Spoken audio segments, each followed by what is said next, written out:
হ্যাঁ, এখানে দেখেন নারকেল গাছ, নিচে বসার জন্য। আমাদের দেশে একটা নারকেল 300 টাকা 400 টাকা, আর এই দেশে যায় নারকেল গাছে পচে যায় কিন্তু কেউ খায় না। ওই যে দেখেন, ওই দেখেন, এই দেখেন ওই যে দেখেন। নারকেল কিন্তু মানুষে খায় না। আবার মনে করেন খায়, কষ্ট আছে।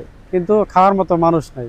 আর আমাদের দেশে নারকেল মনে করেন একটা নারকেল কিনতে গেলে 400 টাকা লাগে। কি কন ভাই? বর্তমানে একটা নারকেল কিনতে যে প্রচুর দেশে, বাংলাদেশে যে গরম, নারকেল কিনতে গেলে 500 টাকা একটা ডাব কিনতে গেলে। তবে এদেশেও ডাব কিনতে পাওয়া যায়। হ্যাঁ, খুবই অসাধারণ একটি জায়গা। এখানে বিকাল টাইমে মানুষ এসে বসে, গল্প করে, কথা বলে। এদিকে কিন্তু ছোট একটা একটা মিনি ঝর্ণা ঝর্ণা আছে, মিনি মিনি ঝর্ণা। মিনি কিন্তু ঝর্ণা।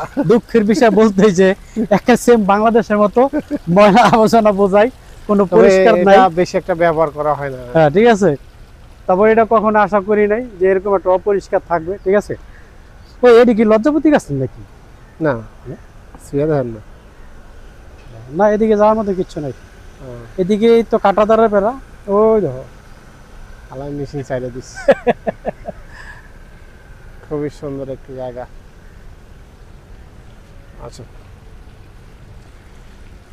এটা মসজিদের পিছনের একটি অংশ।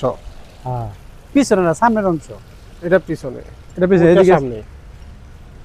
হ্যাঁ, পিছনে। ধরেন এদিকে ফিরে যেতে নামাজ পড়ে, তাহলে এটা কি সামনে নেবো না? আচ্ছা যাক, একই কথা। এটা হচ্ছে, এগুলো কি ভাই? হ্যাঁ, এটি খুব সুন্দর একটা পরিবেশ দেখেন। অসাধারণ বসার মতন জায়গা আছে, আশেপাশ দিয়ে গাছ এখানে গাছলা বসার আছে। মতন খুব সুন্দর একটি জায়গা। এখানে মোটামুটি একটা ঝর্ণাও আছে, কিন্তু ঝর্ণাটা এখন কিন্তু বন্ধ, ঠিক আছে। হ্যাঁ, এখানে একটা ঝর্ণা আছে, দেখেন সুন্দর। হ্যাঁ, ঝর্ণাটা কিন্তু এখানে এখন মানুষ বন্ধ। বসে রেস্ট নিতে পারে।